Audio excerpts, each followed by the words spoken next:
नमस्कार दोस्तों, एक बार फिर से स्वागत है आपका अंकित कुमार क्लासेस में। मैं महेश पंचारिया और मैं आपको सामान्य हिंदी पढ़ाऊंगा।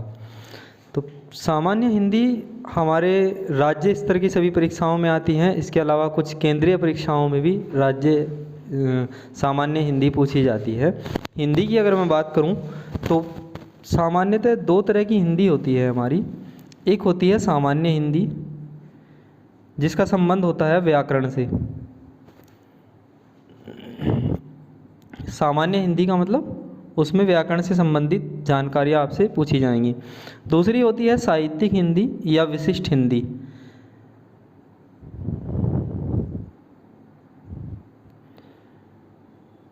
तो जो भी हमारी सामान्य सी परीक्षाएं हैं, जैसे यूपी पुलिस हुई, लेखपाल हुई, यूपी टेट, सुपर टेट या आपकी सी टेट, इन सभी में पूछी जाती है सामान्य हिंदी। और साहित्यिक हिंदी जैसे हमारे जो शैक्षणिक एग्ज़ाम होंगे, जैसे कि नेट है, जेआरएफ है और आपकी टीजीटी, पीजीटी, इस तरह के जो एग्ज़ाम होंगे, इनकी कक्षाएं हम अलग से लेंगे। जो टीजीटी के विद्यार्थी हैं या पीजीटी के विद्यार्थी हैं या नेट में जिन्होंने अपना सब्जेक्ट हिंदी भरा है, उनकी कक्षाएं अलग से रहेंगी टीजीटी पीजीटी की, इस हिंदी विषय की। यहाँ पर जो कक्षाएं हैं वो सामान्य हिंदी की हम पढ़ रहे हैं, जो कि आपको विशेषकर यूपी पुलिस और लेखपाल आदि परीक्षाओं को ध्यान में रखकर बनाई गई हैं। और भी जितनी भी परीक्षाएं हैं जिनमें सामान्य हिंदी पूछी जाती है, सभी के लिए समान रूप से लाभकारी हैं। तो चलिए शुरुआत करते हैं।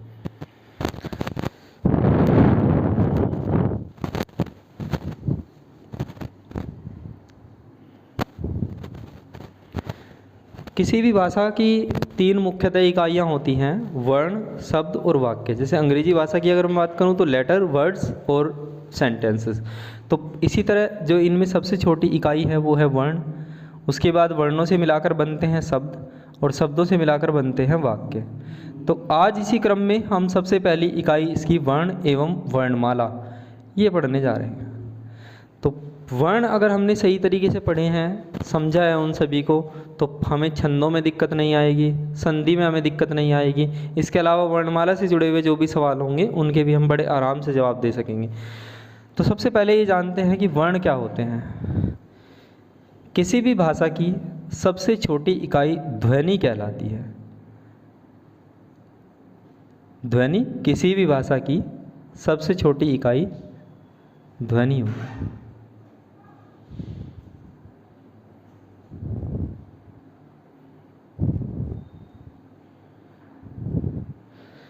जैसे छोटा बच्चा होता है, वो आवाज़ करता है, रोता है, ये उसकी अपनी भाषा है, तो वो एक आवाज़ कर रहा है। हम सामने से जा रहे हैं, पीछे से किसी ने हॉर्न दिया, वो एक अलग प्रकार की आवाज़ है, वो एक भाषा है कि आपको बच जाना चाहिए, साइड में हो जाना चाहिए। तो कोई भी भाषा होगी उसकी सबसे छोटी इकाई क्या कहलाएगी? ध्वनि। इसके बाद आते हैं वर्ण। भाषा की लिखित, तो ध्वनि को लिखा नहीं जा सकता, भाषा की लिखित और सबसे छोटी इकाई क्या है? वर्ण है।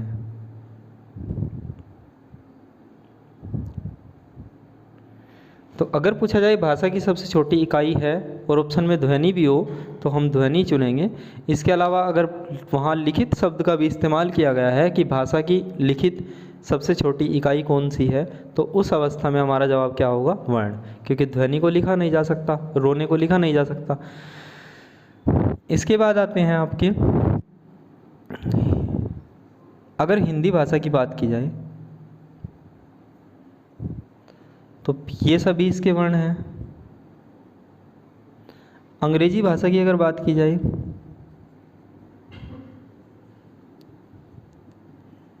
तो ये सभी इसके वर्ण हैं। जहाँ हिंदी भाषा में वर्णों की संख्या 52 है, वहीं अंग्रेजी भाषा में वर्णों की संख्या 26 है। यानी हिंदी भाषा में अंग्रेजी भाषा की तुलना में लगभग दुगने वर्ण हैं, लगभग क्या दुगने ही हैं। अब हिंदी भाषा में अगर वर्णों की बात की जाए तो हिंदी भाषा में दो प्रकार के वर्ण हमारे पास हैं, स्वर और व्यंजन। जैसे कि आप लिखे भी देखते होंगे वर्णमाला में कि दो भागों में उसे विभाजित किया जाता है। एक होता है ए से लेकर अह तक और दूसरा लिखा रहता है कै से लेकर ज्ञ तक। तो इन्हें दो भागों में बांटा, क्योंकि सीधा सीधा सा मतलब है कि ऊपर लिखे हुए सभी के सभी वर्ण क्या हैं, स्वर हैं, और नीचे लिखे हुए सभी के सभी वर्ण क्या हैं, व्यंजन हैं। ये बात सभी को आपको पता है। वीडियो 2018 की परीक्षा में पूछा गया था कि वर्ण के कितने भेद होते हैं। तो वर्ण यानी कि अक्षरों के कितने भेद हैं, दो भेद हैं। कौन कौन से हैं, एक स्वर हैं और व्यंजन है। हिंदी वर्णमाला में हमारे दो प्रकार के वर्ण हैं, एक उनमें से स्वर है और दूसरे क्या है, व्यंजन है। इसके अलावा वर्ण शब्द का जो अर्थ होता है, शाब्दिक अर्थ इसका रंग भी होता है, वर्ण का ही अर्थ अक्षर भी होता है, और वर्ण का ही अर्थ जाति भी होता है। एक रोग होता है वर्णांधता का, तो वहाँ से वर्ण का अर्थ क्या होता है, रंग, और वर्णमाला में वर्ण का अर्थ क्या होता है, अक्षर। और प्राचीन वैदिक काल में वर्ण व्यवस्था थी, वहाँ से वर्ण का अर्थ क्या है, जाति। तो वर्ण शब्द के तीन अर्थ होते हैं, रंग, अक्षर और जाति। यूपी पुलिस 2018 के एग्जाम में ये सवाल आया था कि निम्नलिखित में से वर्ण का अर्थ कौन सा नहीं है, और वहाँ चौथा ऑप्शन दे रखा था सुंदर। तो वर्ण का अर्थ ये नहीं होता है, बाकी सभी होते हैं। चलिए एक बार से फिर हम पढ़ रहे हैं कि वर्णमाला में वर्ण दो प्रकार के हैं हमारे पास, स्वर और व्यंजन। तो देखो दोनों में अंतर क्या है, किताबी अंतर जो किताबों में परिभाषाएं लिखी होती है। एक तो अंतर ये होता है कि स्वतंत्र रूप से बोले और लिखे जाने वाले वर्ण स्वर कहलाते हैं। स्वतंत्र रूप से बोले और लिखे जाने वाले वर्ण क्या कहलाते हैं, हमारे स्वर। यानी वे वर्ण जिनके बोलने में किसी दूसरे वर्णों की सहायता न ली जाए क्या कहलाएंगे, स्वर। और वे वर्ण जिनके बोलने में स्वरों की सहायता ली जाए क्या कहलाते हैं, हमारे व्यंजन। यानी इन्हें किसकी सपोर्ट की ज़रूरत होगी, स्वरों की, और स्वरों को किसके सपोर्ट की ज़रूरत होगी, किसी की नहीं। तो एक बार यूपीएसआई में इस तरह का सवाल आया था कि स्व आश्रित होते हैं। स्व आश्रित का मतलब अपने ऊपर आश्रित। तो अपने ऊपर कौन सा आश्रित है इनमें से, जाहिर सी बात है अपने ऊपर इंडिपेंडेंट कौन है, स्वर है।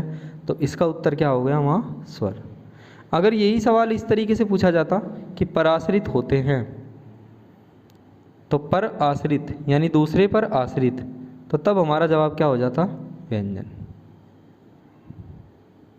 समझ में आई ये बात। इनकी परिभाषा एक बार फिर से देखो जल्दी से। ध्वनि किसी भी भाषा की सबसे छोटी इकाई क्या कहलाती है, ध्वनि कहलाती है।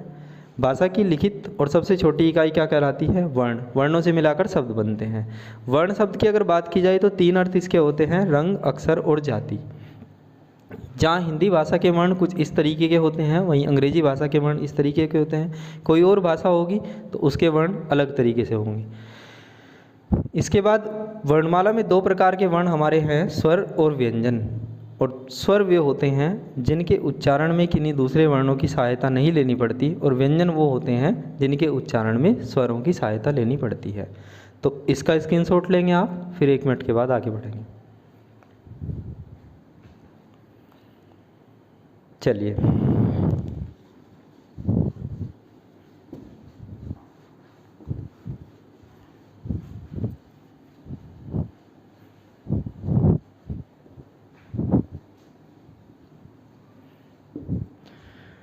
तो स्वर क्या होते हैं, व्यंजन क्या होते हैं, ये आपने जाना, और वो किताबी परिभाषा थी। अब वास्तविकता अगर बात की जाए, प्रैक्टिकली बात की जाए, तो सीधा सीधा सा स्वर और व्यंजन में यह अंतर है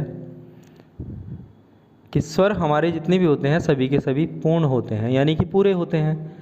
आपने कभी भी आधा ई नहीं देखा होगा, आधा ऊ नहीं देखा होगा, आधा ए नहीं देखा होगा। और व्यंजन जितने भी होते हैं सभी के सभी अपूर्ण होते हैं या आधे होते हैं। यानी व्यंजनों की खुद की स्ट्रक्चर जो होगी वो इस तरीके की होगी। आधे व्यंजन को उस व्यंजन के नीचे एक तिरछी रेखा जिसका नाम हलंत होता है उसके द्वारा प्रदर्शित किया जाता है। ये दर्शाता है कि ये व्यंजन की वास्तविक स्थिति है। यही व्यंजन जब किसी स्वर के साथ मिलेगा तब जाके ये पूरा होगा। तो प्रत्येक व्यंजन जो है अपने आप में आधा है, वो एक स्वर के साथ मिलेगा और तब जाके कैसा होगा, वो पूरा होता है। अगर व्यंजन के साथ स्वर ना मिलाया जाए तो आधा होगा। जैसे कि भक्त शब्द की अगर बात की जाए तो इसका मतलब भय के साथ भी एक स्वर जुड़ा हुआ है, तय के साथ भी एक स्वर जुड़ा हुआ है, कै के साथ कोई स्वर नहीं जुड़ा हुआ है। ये इसकी ओरिजिनल शेप है। तो चाहे तो हम आधा कै लिखें, चाहे कै पूरा लिख के उसके नीचे एक तिरछी लाइन खींच दें जिसका नाम है हलंत। और इसके अलावा स्वर की अगर बात की जाए ये सभी के सभी पूरे होते हैं, किसी दूसरे पर डिपेंड नहीं होते हैं। तो यहाँ से ये निष्कर्ष ये निकला कि हम ये कह सकते हैं कि यदि कोई व्यंजन पूरा है, जैसे शब्द है सुशासन, तो चारों के चारों अक्षर इसमें पूरे हैं। 4 व्यंजन है, स व्यंजन है, उसके बाद आपका मूर्धन्य श व्यंजन है, तालव्य श व्यंजन है, दंत्य श व्यंजन है और न, सभी के सभी व्यंजन हैं और सभी के सभी पूरे हैं। इसका मतलब हर एक के साथ एक स्वर जुड़ा हुआ है। किसी छोटे बच्चे से पढ़वाओगे वो भी पढ़ देगा कि स पे छोटे ऊ की मात्रा, उसके बाद श पे आ की मात्रा, और ये भी चूँकि पूरे हैं इसका मतलब कुछ ना कुछ तो इनके साथ भी जुड़ा हुआ है, और वो क्या जुड़ा हुआ है, ए जुड़ा हुआ है। और जब हम इनके साथ वाले स्वर को अलग कर देते हैं तो इनके नीचे तिरछी लाइन खींचते हैं जिसका नाम है हलंत। तो इस बात को हम इस तरीके से भी कह सकते हैं, जैसे कि कोई शब्द है विजातीय, तो इसका मतलब विजातीय में कौन कौन से अक्षर मिले हुए हैं। सबसे पहले वी की बात करते हैं, व और ई। जा की बात करते हैं, ज और आ। तय की बात करते हैं, त और दीर्घी। य की बात करते हैं, य और ए। यहाँ तक बात समझ में आई। किसी आधे अक्षर वाले शब्द को देखो, जैसे लिखा हुआ विख्यात,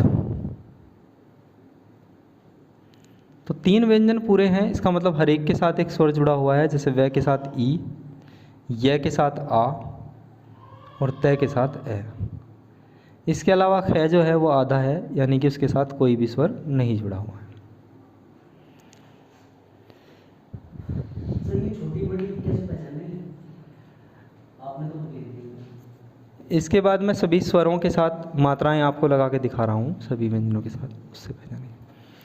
देखो, सबसे पहले हम क को लेते हैं। क के साथ जब ए मिलेगा तो इसका रूप कुछ ऐसा होगा, यानी कि हम इस बात को उल्टा भी कह सकते हैं कि अगर क लिखा होगा तो उसका विन्यास ऐसे होगा, भ लिखा होगा तो उसका विन्यास ऐसे होगा।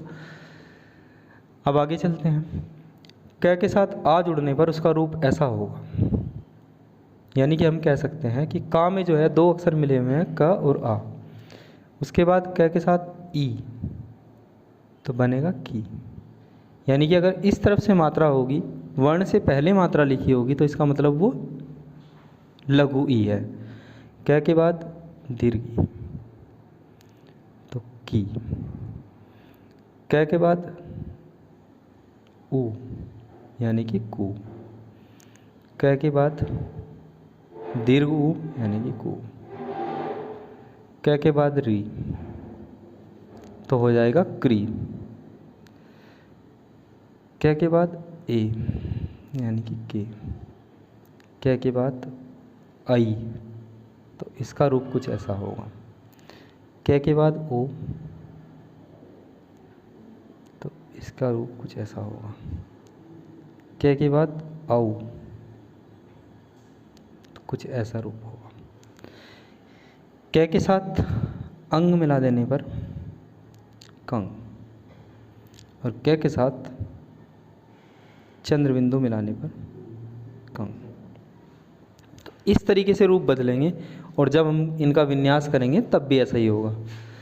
जैसे कि और आगे शब्द पढ़ते हैं।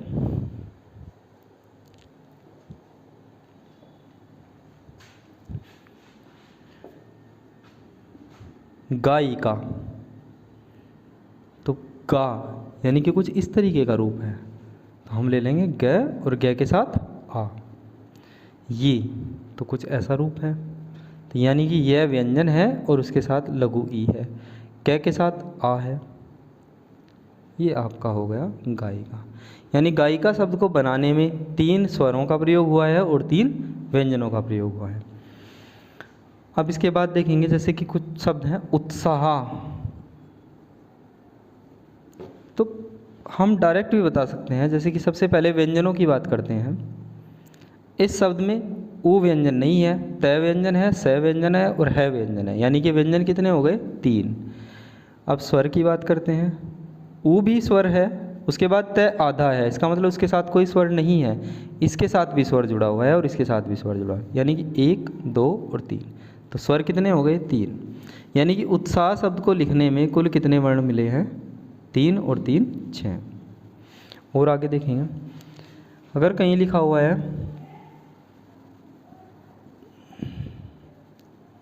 विस्मय सूचक,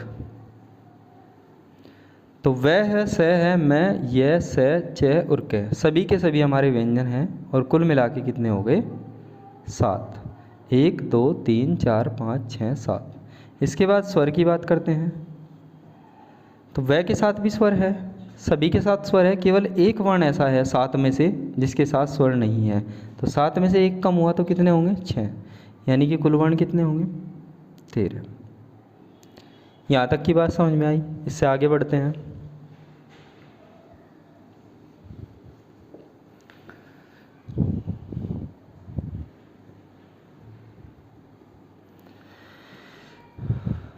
अब देखिए इन 3 शब्दों को कर्म, कर्म और क्रम, तीनों ही शब्द ऐसे हैं जिनमें क का उच्चारण सबसे पहले है, र का बीच में है और मैं का सबसे बाद में है। तीनों की स्ट्रक्चर में भी अंतर है और तीनों के अर्थ में भी अंतर है।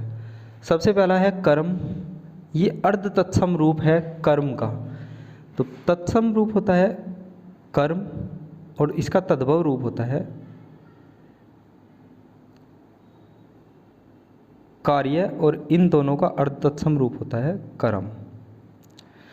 अब यहाँ कर्म का मतलब है वर्क और इसका मतलब भी क्या हो गया? वर्क। इसका मतलब क्या हो गया क्रम का? Sequence, order. लेकिन तीनों के स्ट्रक्चर में बिल्कुल अंतर है। पहला क्रम का मतलब है कि क और र और मैं तीनों के तीनों पूरे लिखे गए हैं। पूरे लिखे होने का मतलब हर एक के साथ एक एक क्या जुड़ा हुआ है? स्वर जुड़ा हुआ है। अब यहाँ क पूरा लिखा है लेकिन मैं और र ओवरलैप हो गए हैं। ओवरलैप इसलिए हो गए हैं क्योंकि इनमें से कोई एक आधा है, और यहाँ क और र ओवरलैप हो गए, इनमें से भी कोई एक आधा है। आधा होने का मतलब कोई एक ऐसा है जिसके पास स्वर नहीं है। तो जब भी ऐसी स्थिति हो हम हमेशा ध्यान रखेंगे कि नीचे वाला वर्ण पूरा होता है। नीचे वाला वर्ण पर ऐसे होता है, पूरा होता है। तो क्या तो नीचे वाले को याद रख लेंगे नीचे वाला वर्ण पूरा होता है, या फिर ऊपर वाले को याद रखेंगे कि ऊपर वाला वर्ण आधा होता है। तो इस शब्द के उच्चारण पर अगर हम जाएं तो इस शब्द को उच्चारण हम कर रहे हैं कर्म, यानी कि क पहले बोल रहे हैं, र बीच में बोल रहे हैं और मैं बाद में बोल रहे हैं। तो नीचे वाला वर्ण पूरा है, यानी कि पूरा है मैं, और आधा हो गया कौन? र। जो आधा है सबसे पहले उसे आधा दर्शा दिया। अब इसकी स्ट्रक्चर कुछ ऐसी खुलेगी, क के साथ ए खुलेगा, इसमें से तो कुछ निकाला ही नहीं जा सकता, और मैं के साथ ए जुड़ा हुआ। इसके बाद यहाँ क्रम पे आएंगे, क और र ओवरलैप हो गए हैं, नीचे वाला वर्ण पूरा होता है, यानी कि यहाँ र पूरा है, इसका भी उच्चारण हो रहा है क र म क्रम। और नीचे वाला वर्ण पूरा है यानी कि र पूरा है, क आधा है, और इसमें से ए निकाला जा सकता है, इसमें से ए निकाला जा सकता है। तो ये इनका कुछ और उदाहरणों से हम समझेंगे।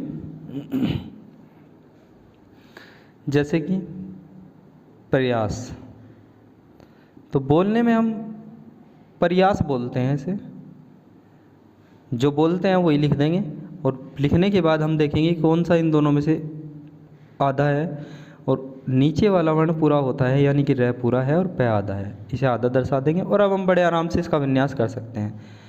ये आधा है, आधा ही लिखा जाएगा, र के साथ ए जुड़ा हुआ है, य के साथ आ जुड़ा हुआ है, और स के साथ ए जुड़ा हुआ है।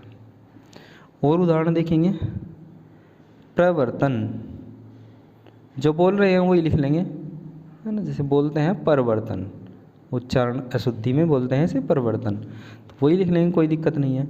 यहाँ प ऊपर है, यह आधा हो गया, यहाँ र ऊपर है, यह आधा हो गया। अब बड़े आराम से इसे खोला जा सकता है। प के साथ कुछ नहीं है, र के साथ ए है, व के साथ ए है, र के साथ कुछ नहीं है, त के साथ ए है, और न के साथ भी आपका क्या है? ए है। इसके बाद सब देखते हैं प्रायोगिक। तो प्रायोगिक, पहले तो मुझे ये बताइए ये सही है या ये सही है? क्योंकि आपका यौगिक शब्द इस तरीके से लिखा जाता है। आप बताइए प्रायोगिक कौन सा सही है?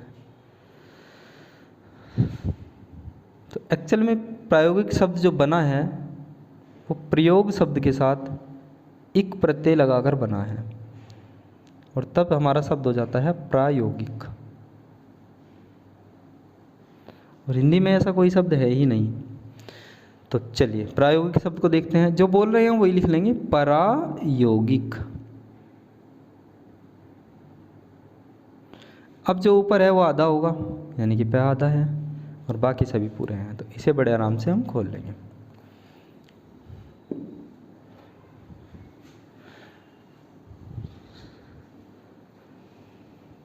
तो वर्ण विन्यास अगर हमने सही से समझा तो हमें संधि सही से समझ में आएगी, क्योंकि कई बार कहा जाता है कि वी जमा अर्थ बराबर व्यर्थ।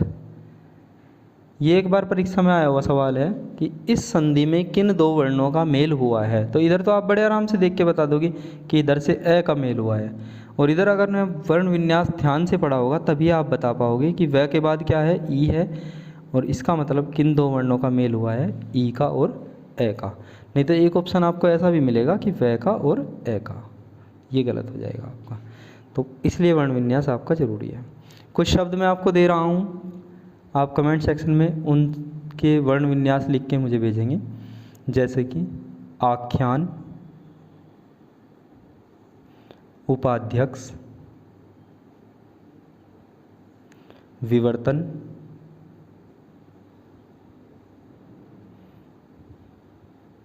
पृष्ठ,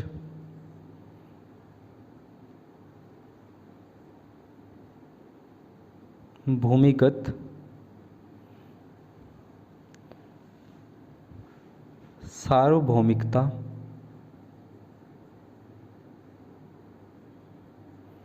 राजनैतिक।